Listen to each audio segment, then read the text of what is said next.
este gobierno del presidente Danilo Medina, que ha sido tan conservador en la parte de designación o de incorporación de nuevos funcionarios en la administración pública, acaba de hacer algunos cambios en la noche de ayer. Sin embargo, esos cambios son nada más que movimientos. Se incorpora únicamente el ministro de Agricultura designado, Osmar Benítez, que procede de la Junta Agroempresarial de República Dominicana y que ha sido un hombre también muy oficialista, en el sentido de que ha estado vinculado muy fuertemente a la gestión oficial y que se le entiende como un seguidor y partidario del presidente Danilo Medina. Bueno, hay un poco más. Ha proclamado incluso hasta la necesidad de la reelección presidencial. Osmar tiene una historia vinculada a asuntos políticos más vieja. Ajá. Sí, bien. Sí. Osmar hay que recordar, él es un técnico. Y un empresario agrícola. Él no es un improvisado. Cuando aquí se comenzó a discutir el asunto del GATT, el acuerdo de arancel y comercio, él era de los que mejor dominaba esto, estuvo en Estados Unidos y dio muchas conferencias explicándolo a los productores, etc. Osmar estaba vinculado al Partido Reformista Social Cristiano. Su madre, dicen que era muy amiga, su familia de Balaguer, y en un momento dado, dicen que Balaguer tenía el decreto de Osmar, ya nombrado. Como ministro de Agricultura. Como secretario en aquella época, sí. No estamos hablando de los 80, en el gobierno de los 10 años. Pero ¿qué pasa? Que parece que Osmar hizo algunos comentarios y algunos chismosos de esos que tenía Balaguer a su alrededor. Fueron donde Balaguer con ese comentario, dicen que Balaguer mandó a romper el decreto. Y él siempre aspiró a ser ministro. Y yo creo que tiene condiciones para hacerlo. Claro, es un hombre del campo, supuesto, que es un profesional. Supuesto. Y luego siempre estuvo en esas aspiraciones, estuvo cercano al PRD en un momento. Ya. No ganó un Pellá Gómez esa vez, estuvo cercano a Milagro Ortiz en su equipo. Ya. Y luego se acercó al PLD con Danilo Medina. Hay que decir que Osmar Benítez fue una pieza importante como testigo a favor de José Ramón Peralta en el juicio que se le estaba siguiendo a Leonardo Faña. Porque ellos son muy amigos y Peralta es uno también de los integrantes de la Junta Agroempresarial. No desde ahora, de cuando era una persona que nadie lo conocía. Entonces, Osmar Benítez es un hombre muy vinculado. Yo recuerdo haber escuchado un discurso de Osmar Benítez frente al presidente Danilo Medina en Rancho Arriba, cuando se inauguró la finca experimental de café de Industrias Banileja de Rafael Perelló, para sustituir el café criollo que había sido afectado por las plagas que había. Y entonces Osmar Benítez dijo un discurso de elogio al presidente Danilo Medina, que fue poco lo que dejó de decir para endiosar. Osmar tiene una gran oportunidad porque como técnico, aunque él ha dicho cosas positivas de la presente administración, él históricamente ha sido un crítico desde el punto de vista del empresario agrícola, porque no es un pequeño productor, es un productor empresarial. Importante para Osmar, a ver qué él va a desarrollar ahí. El tema de la comercialización. Hay aspectos sumamente importantes en el sector agrícola. Muchos pequeños productores se quedan rezagados o sencillamente quiebran porque la comercialización es lo que no ha funcionado. El Estado no ha desarrollado fórmulas para proteger a los pequeños agricultores. Pero además de eso, entonces, hay una parte él sabe mucho de que eso. La Junta Agroempresarial históricamente ha criticado, y por eso surgió la Junta Agroempresarial, porque entendía que el Estado era ineficiente a la hora de hacer esas alianzas con el sector privado productor y en lo que llaman la extensión, que es la prestación de servicios científicos y asesoría, que en el Estado han venido a menos hace muchos años. Y entonces, bueno, pues yo creo que Osmar tiene la oportunidad de su vida, de demostrar que él es eficiente también desde el Estado. El ministro de Agricultura saliente, Ángel Esteves, pasa a ocupar la posición de ministro de Medio Ambiente. Medio Ambiente y Recursos Naturales, que quedó vacante con la renuncia de Francisco Domínguez Brito para dedicarse a la actividad política. Medio Ambiente se parece a cultura. Ajá. Porque designan ahí de las personas que exactamente no son originalmente gente del asunto ecológico y medioambiental. Bueno, lo que pasa es que son decisiones de los presidentes. A los ecologistas dominicanos los consideran muy radicales. No, pero no todos. Bueno, pero de todos modos hay mucha gente que obviamente puede ocupar esa posición, pero han puesto a un agrónomo que no necesariamente... Tiene una vinculación indirecta porque él es agrónomo, ¿verdad? Pero el otro cargo que es muy importante, y se supo ahora que doña Altagracia Guzmán Marcelino renunció, es el del Ministerio de Salud, que es un ministerio sumamente importante. Digamos que en términos de volumen de operaciones, del monto del presupuesto, de la importancia que tiene para el Estado por la prestación de servicios, es el Ministerio de Salud, que se redujo en esta gestión para dedicarse a su rol como ente de regulación y establecedor gestor de políticas, porque hubo una descentralización y del Ministerio de Salud ya no hay responsabilidad en la parte de administración hospitalaria. Sí, pero el Servicio Nacional de Salud no es que tampoco es una cuestión totalmente independiente, es una parte, ¿no? Lo que no entendemos es por qué renunció la doctora Altagracia Guzmán. Dicen que ella ya hace un tiempo que lo había pedido, ya un poco quiere ya como... Ella fue anteriormente ministra de Salud en la gestión de Leonel Fernández. Sí. Había sido presidenta del Colegio Médico, es una mujer de batalla, que no se rinde, pero dicen que aparentemente en esta gestión ha sido muy difícil la administración del tema de salud, la remodelación de hospitales, la puesta en retiro de miles de médicos, que incluso algunos de los cuales no habían pedido su jubilación, todo el tema de la negociación por las huelgas en el Colegio Médico Dominicano. Todo esto la había agotado. Aparte de que parece que ella tiene unos nietos que los aman mucho, están fuera del país. Como todo el mundo. Y tiene que viajar con mucha frecuencia. Yo estoy loco por retirarme para hacerle gracias a mi nieto. Mire una cosa, la doctora Guzmán Marcelino, hay que decir que ella, algunos de los proyectos más importantes que estaban en carpeta en el área de salud del Estado y que estaban contemplados en la ley, todo, ella encaminó algunas cosas importantes que no se le ha dado mucha publicidad. Por ejemplo, los CRUBE, que es un sistema, y ya se estuvo trabajando en eso, de unos servicios de ambulancia, que para que ningún hospital tenga que estar dependiendo de que si el diputado de la ambulancia o que si yo qué, o donde no llega el 911, porque el 911 no tiene todavía una cobertura nacional y además tiene muchas cosas que atender. En eso ya están trabajando bastante bien en esa gestión. Y ese tipo de cosas, o sea, y administrativamente ya trató de organizar cosas en el ministerio que antes estaban un poco dispersas porque era muy grande. Bueno, y al separar el servicio... Como nuevo ministro de Salud fue designado Rafael Sánchez Cárdenas, que estaba a cargo como viceministro en el Ministerio de Educación Superior, Ciencia y Tecnología. Esta es una remoción y un ascenso de Rafael Sánchez Cárdenas. Se entiende que Rafael Sánchez Cárdenas es un PLDista médico de la región del Cibao, ha sido una persona consecuente. Oriunda, por lo menos su familia de ahí. Tiene posiciones, digamos, en el ámbito del reconocimiento de derechos. Parece que es una persona con posibilidades. Ha sido también un profesor, o sea, y es una persona que, aunque políticamente ha sido como de bajo perfil, tiene muchos años dedicado a la investigación y al ejercicio de su profesión, y yo creo que puede ser un buen gestor ahí. Bueno, vamos a hacer una pausa porque nos queda conversar un poquito sobre lo del Ministerio de Cultura. No, hay varias cosas. Entonces, vamos a hacer una pausa ahora y cuando retornemos volvemos sobre este tema.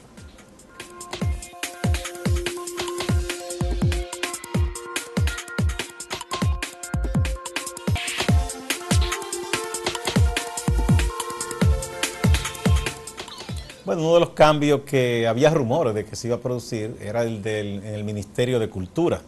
El escritor Pedro Vergés ha sido destituido y en su lugar ha sido nombrado el arquitecto Eduardo Selman.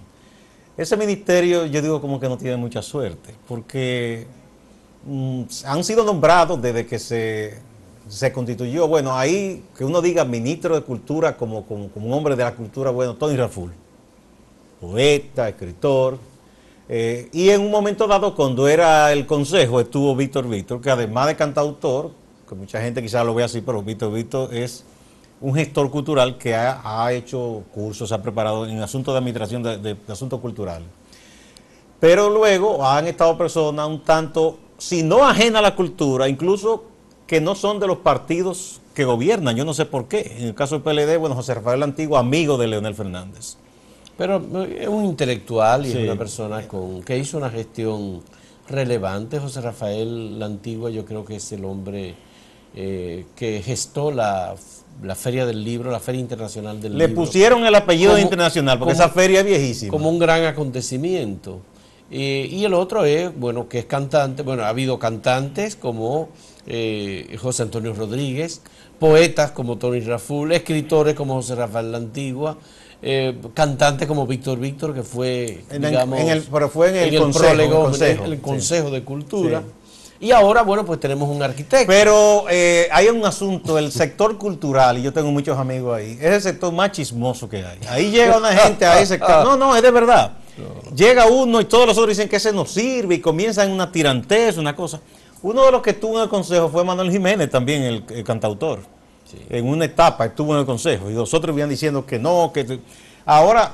Tú verás que al mes, a los 2 meses, va a haber guerra contra Eduardo Selman. Bueno, lo que pasa es que también, Gustavo, las dificultades que hubo con Pedro Vergés desde que llegó al Ministerio de Cultura sobrepasaron definitivamente lo que era tolerable en una administración. Tantos conflictos por todos lados, en todos los ámbitos. Acaba de pasar la Feria del Libro. Y la Feria del Libro, la conclusión de prácticamente la mayor parte de la gente que conoce y que participó en ferias anteriores, es que esta feria ha sido definitivamente un fracaso. Entonces, pero es que eso es lo que ha sido hace mucho tiempo. Yo siempre voy y las mismas exhibidoras, Gustavo, yo no le veo a eso. Se puede decir que definitivamente el vaso que llenó la gota que llenó el vaso es la Feria del Libro y el fracaso. Yo creo que a Vergés le perjudicó, que él tiene una personalidad muy especial, él es una persona de poco comunicativa, excepto con la gente más cercana. Él no es un hombre muy cercano como a la gente que hace la labor de gestor en la parte de la cultura popular. ¿No? Cerró la escuela de música. Pero la abrió de nuevo, pero se peleó innecesariamente. Interrumpió este año el Festival Internacional de Teatro de Santo Domingo, eso te digo, con los teatristas, que debió darle apoyo, teniendo gente excelente ahí. Debió darle más apoyo a los bailarines, por ejemplo, esas cosas. La labor de divulgación de los libros, eso tampoco se dio. Se imprimieron libros que nunca se distribuyeron. La revista País Cultural se sacaron 3 ediciones, nunca se distribuyó ninguna. Tuvieron que renunciar todos los miembros de la comisión, del comité de redacción de la revista, coordinado por Soledad Álvarez. Tú verás que cosas parecidas al poco tiempo se van a decir Eduardo Selman, porque es que ese sector es así. Bueno. De hecho, mucha gente, y a nivel internacional, como el propio Borges, siempre ha dicho que para qué son los ministerios de cultura. Sí, bueno. Quizás a veces los países que ni tienen ministerio y que se le tiene a menos, su cultura influye muchísimo en el mundo. Bueno. Gustavo, ayer, como habíamos conversado y como se había previsto, la Cámara de Diputados designó a unanimidad una comisión especial para discutir, para conocer el estudio de la ley de partidos políticos. Pero la comisión estaba hecha, fue que se lo entregó el proyecto. Bueno, al señor Merán, que es el coordinador de la comisión, él prometió que se va a seguir la pauta, lo que manda el reglamento, y que se va a estudiar con transparencia y con criterios éticos la ley de partidos políticos, que no se va a inclinar por un lado o por otro, y parece que 175 diputados de 190 asistieron a la sesión y todos estuvieron de acuerdo en enviar a estudio. Porque hubo una negociación previa, eso estaba hablado, como dicen. En la ley de partidos. Bueno, ojalá que de verdad ellos hagan un trabajo profesional como legisladores y que digan esto sí, esto no, y hagan una recomendación, porque hay 2 versiones en los mentideros políticos. Una es que quieren negociar, quitar la parte de la primaria y entonces pasar el proyecto. Y otra es que de alguna manera, de manera deliberada, se han puesto de acuerdo, podrían poner de acuerdo para dejar eso engavetado y que finalmente no se apruebe la ley de partidos. Entonces tomen la ley electoral, que ya es indispensable que sea. Pero ya eso debe hacerlo el Senado de la República. No, ya. Pero pueden los diputados también. Cualquiera de las dos partes. Merán dijo que iban a tratar de fusionar. Esa es otra propuesta que se ha hecho, que haya una sola legislación electoral y de partido. Y la modificación o actualización de la ley electoral. Sí, pero ojalá que trabajen eso y que ya no hagan tanto ruido, porque ya un poco, la gente que no vive de la política ni está en el mundillo político, está un poco harta de todo esto también. Bueno, todos estamos un poco agotados también con el debate, la discusión, volver sobre lo mismo todo el tiempo. Y esta es una discusión que, por supuesto, entretiene, pero hay muchos otros temas que se van quedando en el tintero. Hay cuestiones importantísimas, Gustavo. Quiero recordar lo que pasó ayer en la sesión de la Comisión Interamericana de Derechos Humanos. Un grupo de personas se introdujo cuando se debatían temas de derechos. No había ninguna discusión sobre ningún tema de República Dominicana. Se estaban discutiendo aspectos de violación de derechos humanos en Colombia y en México. En Guatemala. En Guatemala, y esa discusión estaba funcionando lo más tranquila y decentemente hasta que un grupo de personas con pancartas e incluso abusivamente con banderas dominicanas penetró al recinto de la sesión de la Comisión Interamericana de Derechos Humanos. Comenzaron a vociferar allí, a agredir incluso a las personas y a decir que ellos eran dominicanos, que se estaba violentando la soberanía dominicana y que ellos reclamaban que se vayan del país estas personas que estaban. Bueno, lo primero eso es algo muy triste. Lo primero que demuestra este grupo que fue ahí es que son personas que le falta la educación elemental doméstica, familiar, de hogar. Porque usted en toda parte uno le enseña que usted no irrumpe, que usted no va donde no le invitan. Y lo segundo, incluso se le permitió, se le dijo, bueno, ¿usted quiere agotar un turno? Bien, se le permitió. Y hubo una persona que decían, ya pasó el turno, ya hay que dar la oportunidad a otro. Y siguió vociferando, eran insultando con denuestros impublicables. En esa sesión de ayer, que incluso eso la prensa no estaba, porque son cosas no a puerta cerrada, pero sino que del ámbito técnico. Se reciben informes, por ejemplo, eran las organizaciones cívicas, habían personas de Guatemala que tenían un tema respecto a la comunidad LGTB en Guatemala, estaba el caso de Colombia por asuntos de represión y violación de derechos humanos, de México por los desaparecidos, y estaban organizaciones de esos países, y de aquí también había activistas cívicos que estaban exponiendo y un poco, porque tienen relación con esas organizaciones. No se tocó en ningún momento asunto ni de migrantes, ni de asuntos de nacionalidad aquí, pero esta gente aprovechó todo eso para ir, primero, a demostrar lo maleducados que son, y segundo, a irrumpir de esa manera, y lo tercero es que es una gran idiotez, porque ellos vienen diciendo que esa comisión o que los organismos difaman al país, diciendo que nosotros somos racistas, xenófobos, y eso fue lo que ellos demostraron. Exactamente. Entonces ahí ya le están dando materia prima para el próximo informe, condenando ese comportamiento. Por suerte, que los comisionados dijeron, sabemos que el pueblo dominicano no es así. Nos han recibido muy bien, es gente muy hospitalaria, muy educada. Esa gente obviamente no representa a la República Dominicana. Además de que la comisión vino a invitación del gobierno. Del gobierno dominicano, y usted no invita a su casa a una persona para insultarla. Sí. Hacemos una pausa.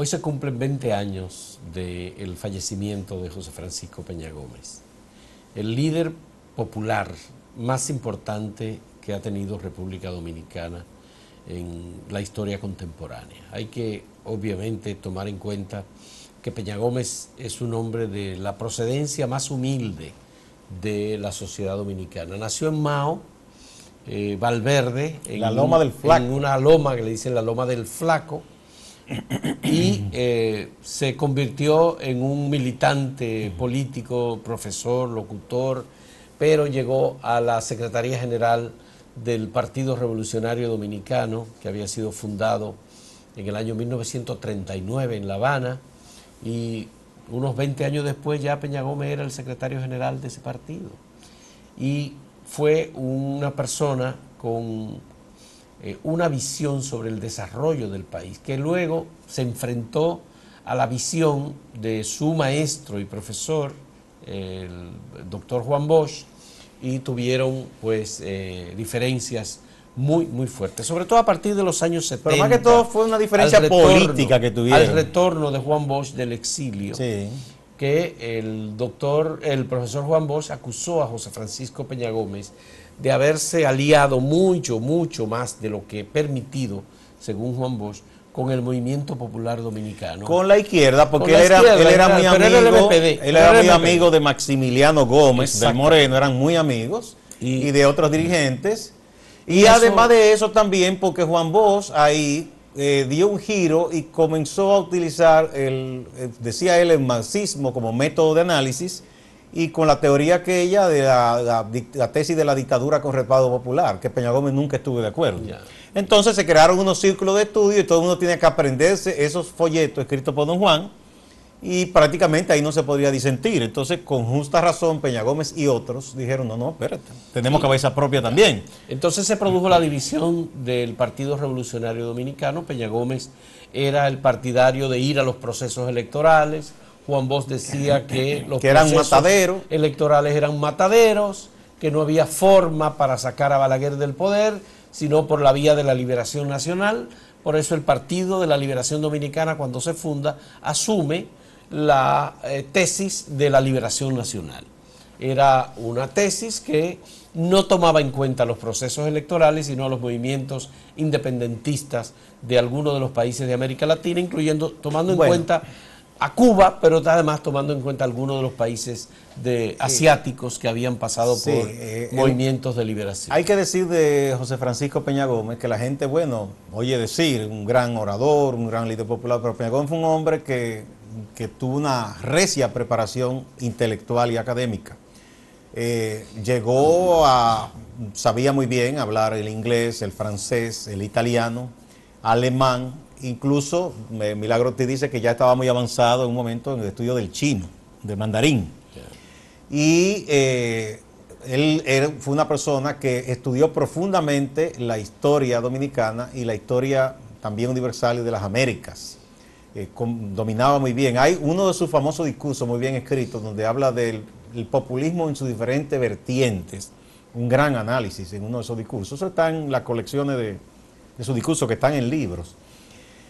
Y él fue de los estudiantes de su promoción más sobresaliente en la Sorbona, que hizo su doctorado ya como tal en Derecho, ¿no? Donde estuve estudiando ahí. Sí. Incluso, por lo que me han dicho académicos que estuvieron ahí, muy por encima de otros que tuvieron después más nombre en el ejercicio de Derecho, porque no se dedicó al Derecho. Él no se dedicó. Pero un hombre Peña Gómez hizo amistad con muchos líderes internacionales que les respetaban y le querían mucho. Peña Gómez fue el que se echó sobre sus hombros la responsabilidad de llevar al poder al PRD.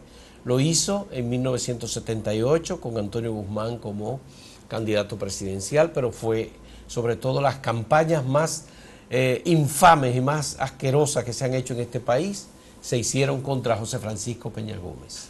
Y a Peña Gómez lo presentaban como brujo, lo presentaban como una persona violenta, lo presentaron como una persona haitiano en República Dominicana, y por supuesto que todo esto afectó seriamente su salud y afectó sus posibilidades. Mira qué cosa, de las cosas más sucias que se hicieron contra Peña Gómez, una era decir que él era el hombre de la fusión y que el país se iba lleno de haitianos. Bueno, Peña no fue presidente, Peña murió hace 20 años y hoy hay más haitianos que nunca en el territorio dominicano, como migrantes, como todo, ¿verdad? Entonces no era él el que tenía un supuesto plan.